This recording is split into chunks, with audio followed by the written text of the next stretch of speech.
I'm glad to be here with you tonight when things were radically going wrong in America. Many Christians started to pray that God would bring change to America.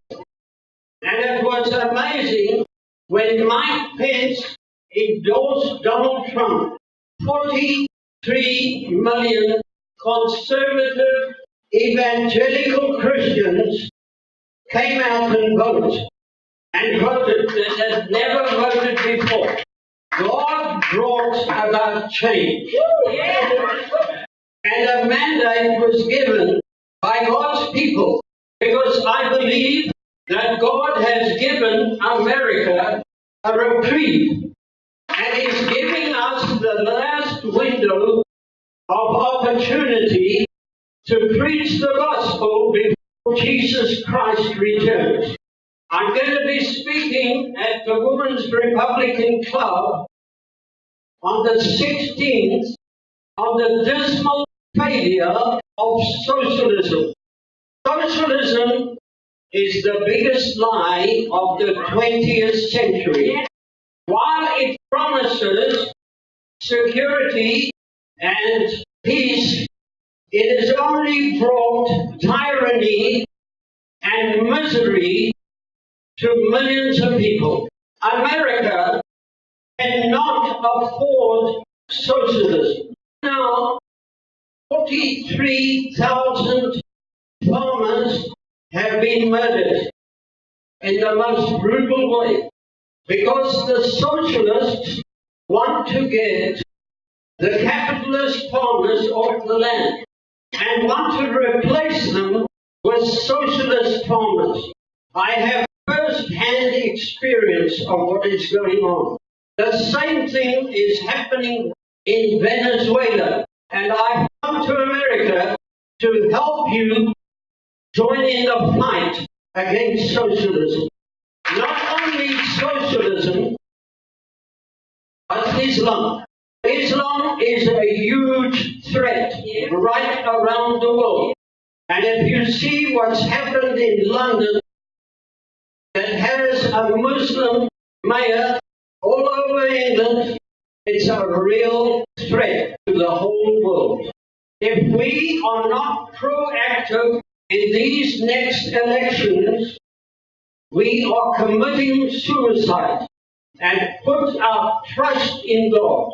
And I know if we put our trust in God, Solomon, the wisest man in the world, made this statement: trust in the Lord, in all your ways acknowledge Him, and He shall direct your path. America needs revival. America needs to turn back to God. And not only America, the whole world needs to turn back to God. We trust that God will give us candidates that are God-fearing and that put their trust in God as well. Thank you, Dr. Simon. We really want to thank Brother Steve for letting us use this facility. 3, 4, 5, 6, 7. We got 7 candidates. I'm just going through these the way they came in, the way they were on the list. The first one is Michael Hogan, Lieutenant Governor. Thank you, Dr. Simon. Thank you for having me. It's good to be here in Jefferson County. For those of you that don't know me, my name is Mike Hogan. 4 years ago, I was a candidate for Attorney General. I narrowly lost that election. I was fortunate enough to have the endorsement 4 years ago, and I would appreciate your vote for it this time. It was originally my intention to run again until I had spoken with Robert Goldforth, and after he and I had confirmed, my family and I had prayed, I let it upon my heart, and I made the decision to not run for Attorney General and to run for Lieutenant Governor with Robert Goldforth. Robert will be here. He's standing back there in the back of the room. He'll be speaking as well. We're having to split up. I'm usually going to have to speak on his behalf. But tonight, since he's here, I'll speak for myself. Born and raised in coal country in Louisiana, Kentucky. If you could have told me that my family came out of the East Lynn coal camps, my mother York, was actually raised in a coal camp where Loretta Lynn was raised. They never even got paid cash. They got paid script. And they went to the companies. Did you lived on company script as well, man? From Black Star in Harlan County. And if you'd told me years ago that I was going to be standing here for Lieutenant Governor, I'd say you're crazy, but that's the way things happen. Hard-working man, first man in my family to have went to college. I put myself through on the GI Bill, wanted to be an FBI agent. Unfortunately, when I graduated from Eastern Kentucky University in 91, there was a 100% hiring freeze because of the first Gulf War, and I went to law. And I've been back in Lawrence County, practicing law. My privilege to have been a 5-term elected county attorney. I'm a lifelong conservative, and I'm absolutely, without a doubt, anti-abortion. I'm glad to hear from the brother from South Africa. What they're doing in South Africa is a travesty.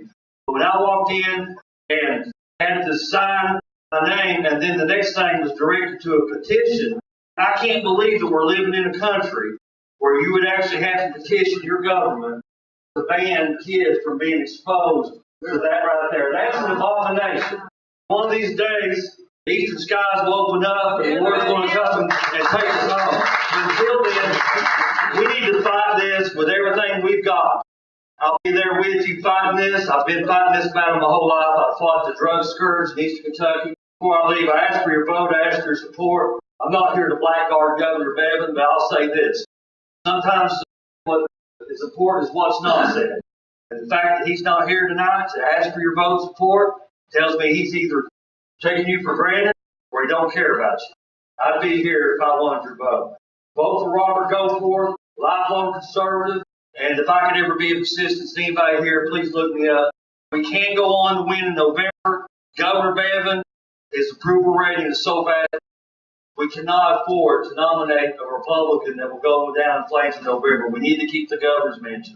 Robert Goforth puts forth a fresh, bold, conservative voice that can go on in November and win this election. Thank you. God bless you, and God bless America. The next is Carl Nett running for Secretary of State. I'm Carl Nett. I'm one of 4 Republicans running for Secretary of State to replace Allison Grimes, or as I've renamed her, Allison Crimes Grimes. She took away my nickname, Trump, so I gave her one in return. I'll tell you about that story a little bit. For those of you who don't know me, that may be just a table full of dust. I'm a Kentucky native. I was born and raised in Louisville, right here, 7 miles away. I grew up as a son of Jefferson County public school teachers. My mom and dad also were small business owners. My dad served in the State House for 20 years as a Democrat. He is now a Republican like all of his children. And that's one of the main reasons he's no longer a D. I'm the other reason. He wanted to switch in time to vote for me in the May primary. And I hope you all will do the same as well, because turnout's going to be below 20% statewide. It's going to be terrible. So in a sense, you've got 5 times the electing power. I'm the oldest of 4 kids. My sister lives and works out of state. I have 2 brothers who are detectives right here at the Louisville Metro. They come from a law enforcement client, I guess. I don't know where it came from. Parents and uncles weren't in law enforcement, but my brothers and I are. I left after 9/11. I was hired by the U.S. Secret Service. I spent 6 years with the Presidential Protective Division, and in 2008, I resigned my commission, contracted with the Central Intelligence Agency, not to be confused with the Christians in Action, as one gentleman's hat says, the other CIA. Did a bunch of stuff with them over the years, to include a tour in Afghanistan. I volunteered for hazardous duty. I trained at their facility, which they call the Farm. That's at Camp Perry in Williamsburg, Virginia. And then in Bosman, I worked with Special Operations Forces, kill Al-Qaeda, Taliban, members of the Haqqani Network, other bad dudes. And then in 2011, my career came full circle. I was asked by the Pentagon to lead a specialized unit at Naval Station Guantanamo Bay, Cuba. There, I came face to face with Khalid Sheikh Mohammed, the so-called mastermind of 9/11. I received an offer from the FBI as a special agent in 2009, which I turned down to fulfill my CIA mission. In retrospect, I could not have made a better decision to hit the bureau's taken in recent years. Also read a couple books. One of them is this. It's an anthology of U.S. history called The Style of This Confederacy. It's endorsed by some very prominent Americans, including a couple Democrats, Bill Richardson, who ran for president, and the late Zell Miller, former Georgia governor and U.S. senator. Also Edgar Mitchell, 6th man to walk on the moon, who I was lucky enough to get to know before he passed away.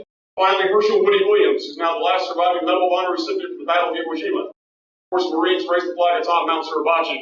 There are free copies on the back table. Please take one with you or 2, and I will warn you, George Patton's speech is in there. It's unfiltered. He was a little bit profane, but great American, great general. I moved back to Kentucky several years ago. My wife, Kate, she's a Yankee girl from Connecticut. I found out dating that she was an Obama voter. I learned this. We were at dinner in Georgetown, D.C. I broke up with her the next day. But she made amends. She's now a Trump Republican. So we moved back to Kentucky, honestly, in search of babysitters. Over on Eastern Parkway, my parents were transitioning to retirement out in Hardin County to their farm. Kids in the house I grew up in, as I say, it's kind of creepy for me because my son's 5 and now he's in the bedroom that I had when I was 5 years old. So I took him at night. I checked the closet for the boogeyman.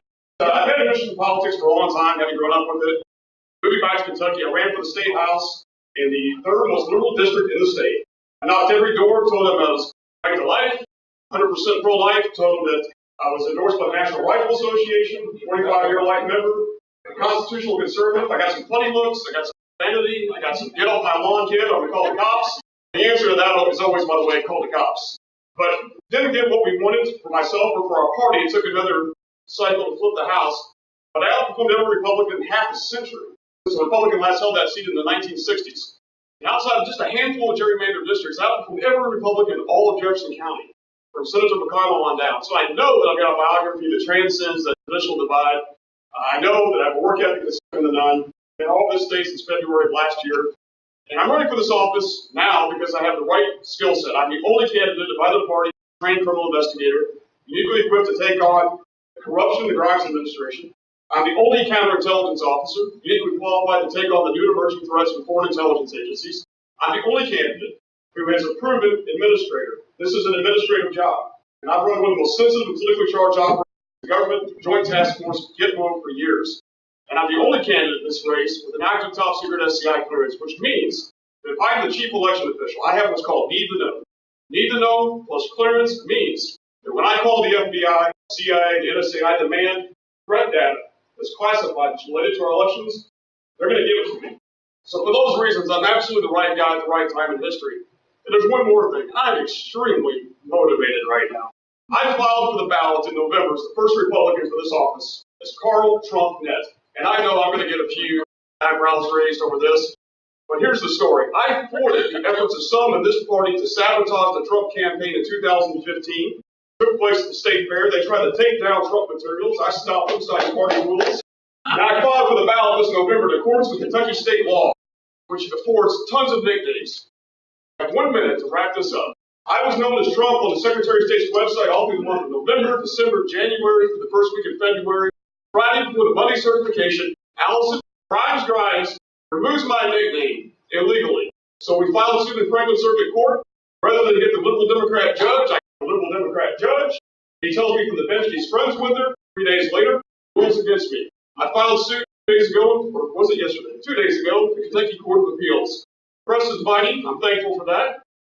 You're poor, you take what you can get. We're going to keep pushing this all the way to the end, and you make me the nominee of this party. I'll be able to say in the fall that I'm more qualified to be Miss America than Heather Prince Henry is to be Secretary of State. Remember, nothing but net. We're moving right along. That was Carl Nett, Secretary of State. Next is Bill Polinayak. Is that no?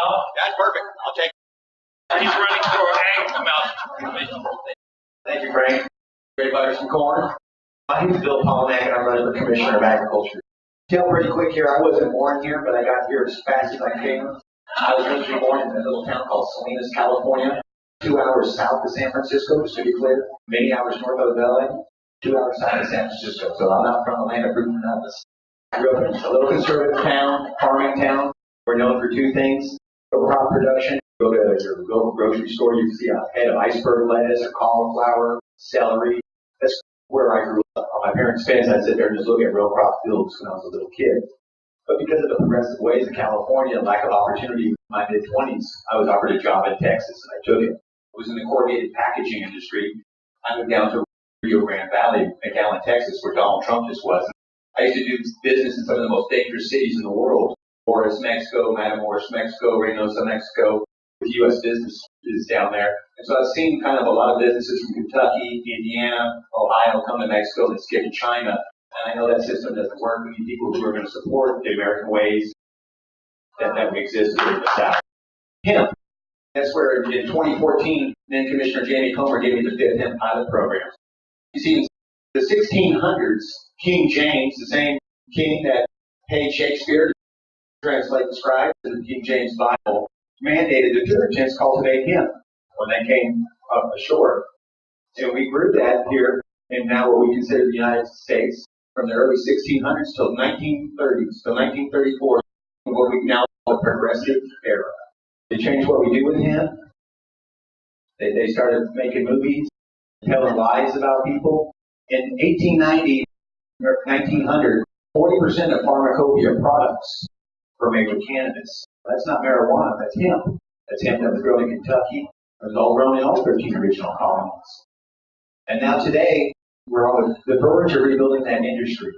And we were doing great. We started off at a bang in 2014. With me tonight was 3 years old. He was diagnosed with idiopathic generalized epilepsy.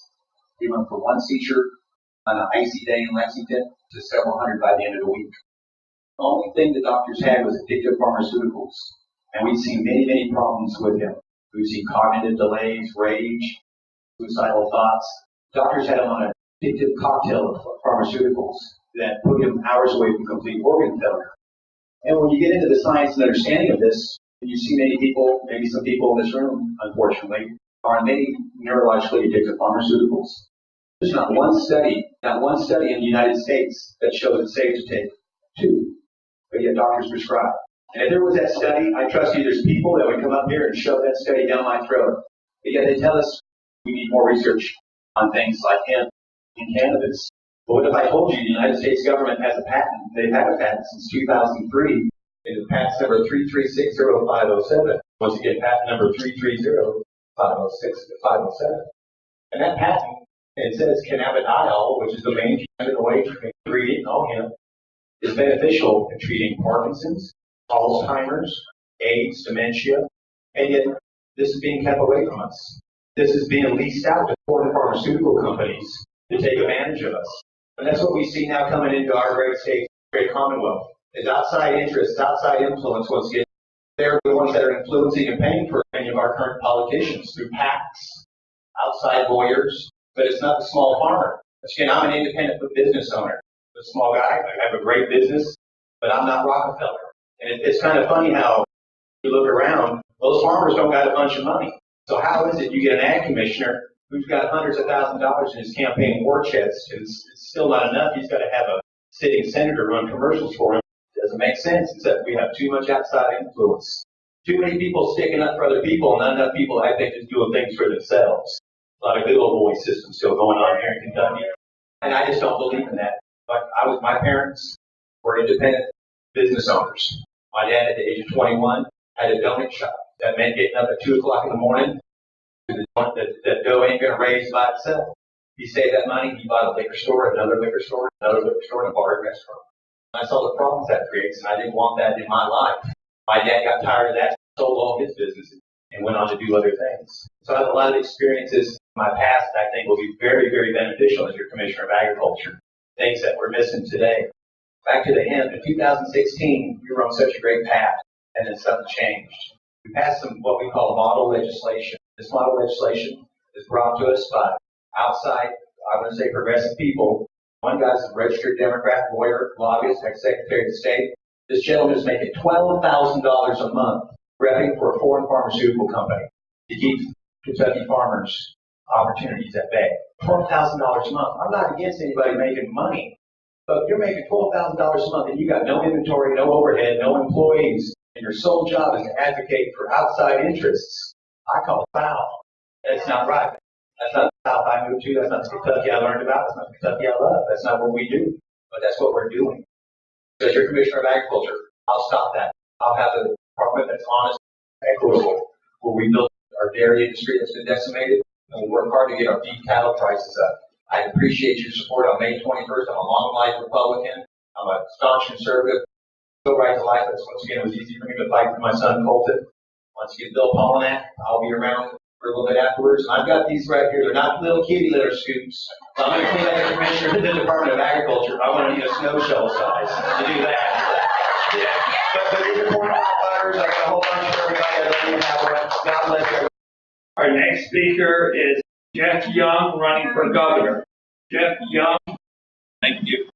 Thank you. My name is Jeff Young. I'm one of the 4 Democrats running for governor this year. I live in Lexington. Lived there for the last 37 years. My running mate is Josh French from E-Town. I got a bachelor's degree in economics from MIT, went on to a master's in mechanical engineering at UMass Amherst.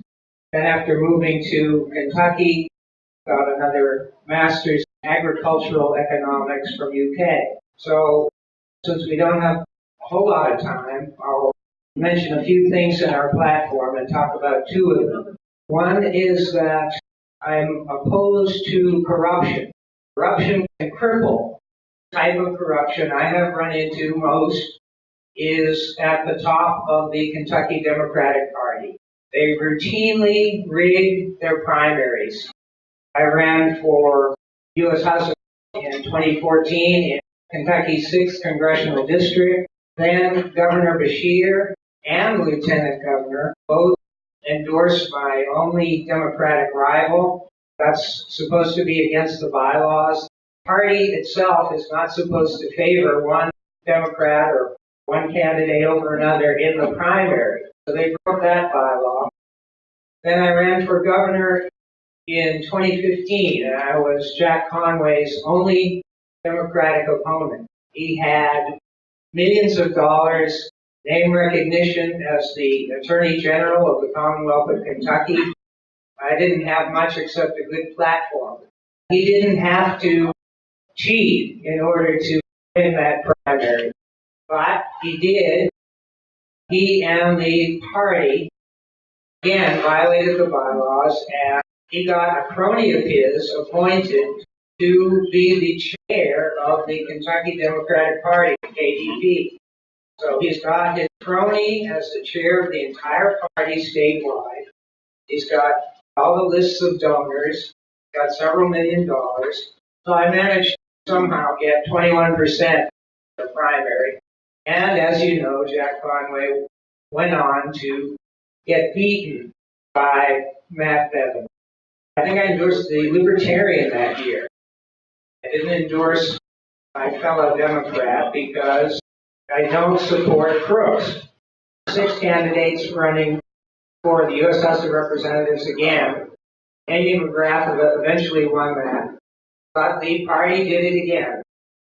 Fayette County Democratic Party, for the last couple of years, if I walk into the party headquarters at Pine and Broadway in Lexington, they call the police and threaten to arrest me for trespassing. They gave me a letter. You walk into the building, they don't own the whole building, but if I walk into the building, they call the police. If I walk into the party headquarters on Democrat Drive in Frankfort, KDP headquarters, they call the sheriff, try to arrest me for trespassing.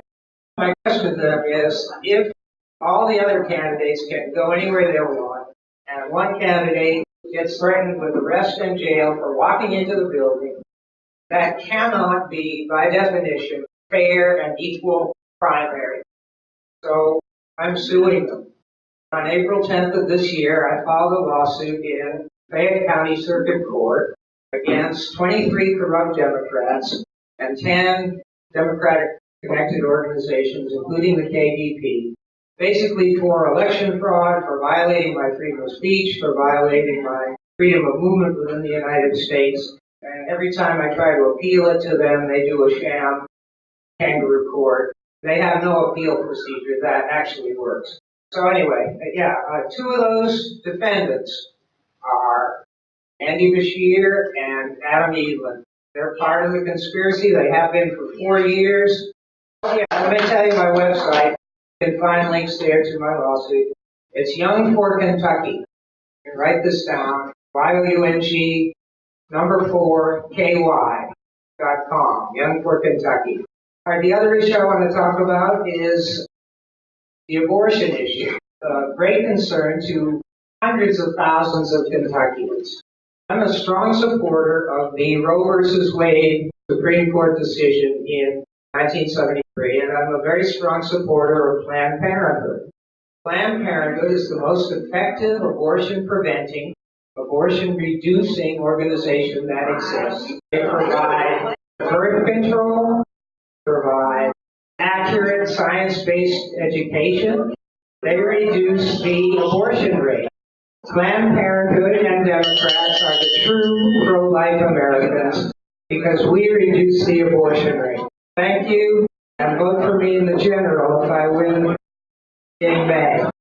Our next speaker is Steve Nipper, who is running for Secretary of State as a Republican. My name is Steve Nipper, and I'm running for Secretary of State. In 2015, I was the nominee, and I ran against Allison Monroe Grimes. I got the nomination from the American Family Association. I think this is properly placed at this point in my speech, but I'm going to draw parallels between myself and Allison Grimes in my whole speech. The very first thing I'll say is she was the most pro-choice candidate, got the most money from any pro-choice organization in the entire United States in 2015. Running against me, an earlier city council member that only had one claim to fame. And I challenged the gentleman who just spoke and said that Planned Parenthood is the ultimate pro-life. When you're faced with a decision like I was when my son was born, and the doctor tells you you have a choice to make, whether it's your son or your wife, and you have to make that choice by yourself, it's not so easy. You don't throw around phrases like that. That's very offensive to me. I listened to the doctors that told me to do that. My son would not have had the chance he had. Okay? He's a math whiz. He's a computer grade, and he's going to be a physician. It puts you in a whole new perspective of life. So I made the right choice. I know I made the right choice. It didn't seem like the right choice at the time, but what is it like when you do have to make a hard choice like that? So I ran for Secretary of State. Obviously, there's not a pro-life issue in there, but that was a big issue between Allison and I. The other thing was, Allison was an attorney. I'm not an attorney. I'm an IT. Why was that important in 2015? I remember being on a debate with Allison, and I said to her, I think there's a problem with our voter rolls. And she said, I don't know what you're talking about. I said, well, I do. We have 18 counties that have more registered voters than we do citizens, and that's a problem. Quote, and it's on the front of the sheet that you'll have of mine, my favorite quote of Allison Grimes, we have the cleanest voter rolls in the nation. Mr. Nipper doesn't know what he's talking about. Now, after that debate, I talked to my dad, and I said, hey, Dad, what'd you think of the debate? The father's going to say, well, you didn't do so well, son. But he said, you did great, but I think you hit the cybersecurity and IT stuff pretty hard. I don't know if you really even understand what you were talking about. I said, well, okay, I'll take that into consideration. He called me after Donald Trump was elected, and he said, guess what? I now know what you meant by the cybersecurity and the hacking and everything. How did you know that? I said, Dad, it's what I did for 15 years. I ran the cybersecurity office at the Health Initiative. Nobody got our data when I was at the helm because it's important. If a hospital loses its data, close the doors. Literally close the doors. So we found ways to protect it. And I got really good at cybersecurity.